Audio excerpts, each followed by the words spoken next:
So right now, this is going to be the start of a brand new series. This is going to be a series where I'm going to do a little bit more of a how-to type feel. This is going to be the first one. I'm going to do them every so often, exactly how often you ask, as often as I feel like it. This video is a video produced, filmed, edited, and narrated by Adam Bode. Please keep in mind he is by no means a professional and he only has as much credit as you give him. If you watch these videos and you do anything in these videos, they're designed to help you. If any of these things cause you to break something, don't come back to me. Welcome to BodeVision. So today we're just going to get right into it. So if some of you guys are familiar with my channel, you know Project Pepto over here. This is my boosted B-Series JDM front Integra. This is the main thing I've been working on for quite a while. What I've been working on recently is these wheels. I completely refinished them, got them all beat up, got them looking nice how they look now, but they've been fighting me like crazy along the way. So the first issue is that a standard lug nut like this is too fat. This would not fit in the hole at all. So then I had to opt out for a lower profile lug nut, even though I don't necessarily like this design where you have to use a key. I think it looks ugly, but this is small enough and that works. Now the problem with this is flush and it could only go 1 1/4 turns. 1 1/4 turns is really only 1 1/4 threads, and that's not okay. So my thought was, if my lug nut's not grabbing enough thread on the actual stud, if I get extended studs, then I'll have enough, thread to grab on there. But somebody turned me on to these, and these are lug nuts with an extended shank. So now these are perfect. They fit, they're slim enough, and also they go on by about 6 full rotations. So those lug nuts are going to be completely fine. So that's all good. That's perfect. Now our next problem, there's problem after problem after problem, but that's just how it goes when you're working on cars. So the next thing I have going on, if you can see right there, even just from moving the car one time, the tires are rubbing so much that they even tore them up just a little bit. So the quick, easy work around that is I'm going to go ahead and roll these fenders, and I don't have any fancy fender roller tools, but what I do have is my hand, a torch, and a bat.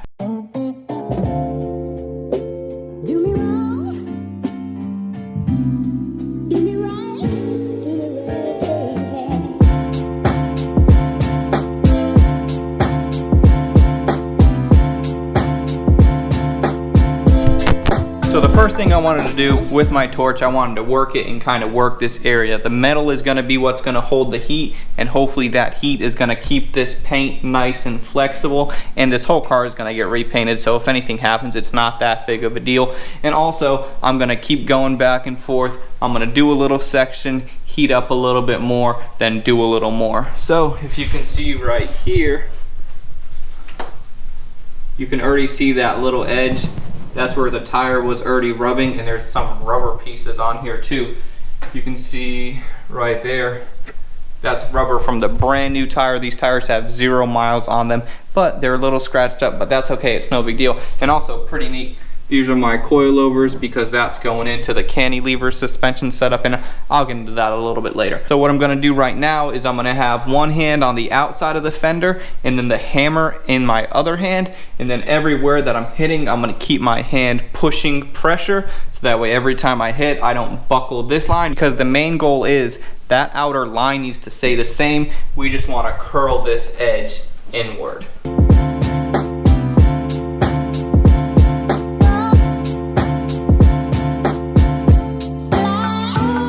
Now that last clip in time-lapse mode, that was a little bit too quick, so I put it back in regular so that way I can slow it down and explain to you what's going on.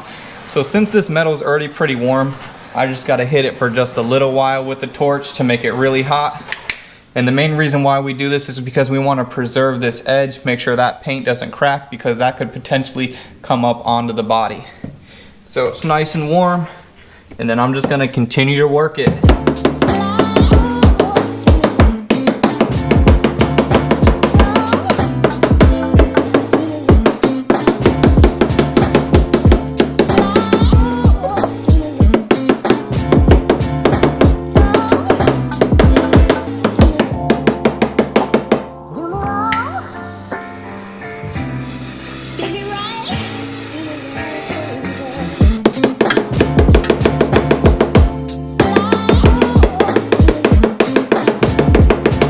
Then also, if you're using a ball peen hammer, this side is going to be more nice, even. This is going to be like the safer side. But if you really want to do work, if you use the ball side, That makes the metal fold over a lot quicker, but you also run a bigger risk of actually making a dent in the outside right here. So you just gotta be careful working your hammer. As you can see, this outer edge, that still looks perfectly fine, even after beating on it. You can see this edge is coming along really nicely. I'm still just gonna keep on working it a little bit more. But overall, haven't spent much time on it at all, and it's coming along nicely.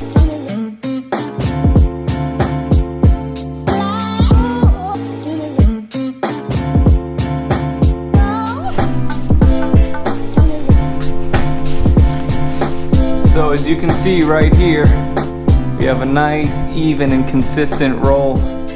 This whole entire edge is tucked up. The next thing we gotta do is test fit the tire, make sure nothing's rubbing. If it's rubbing on this corner, I'll just grind that down a little bit, or the tire might do the work on its own. So again, looking at this outer edge, wanting to make sure that stays consistent and nice. And also, this is always a real awkward area, but the tire, you know, if it's a circle, it kind of comes in right about here. In theory, I might fix that a little bit more. And also keep in mind, when the car is on the ground, you're going to be looking at it like this. So as long as this looks good, and as long as the tire clears, we're in the money.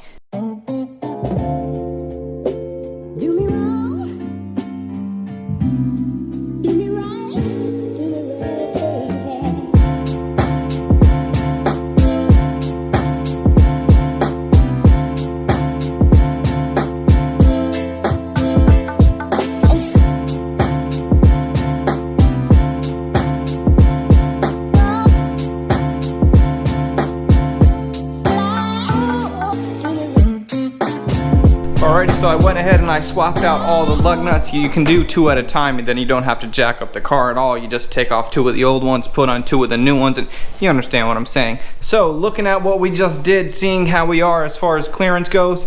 So as you can see right here, the tire's chewed up from where it was rubbing before. Now, if you can see how much room we have, this is 3 paint sticks, and that's, I mean, they're floating in there, no issues whatsoever.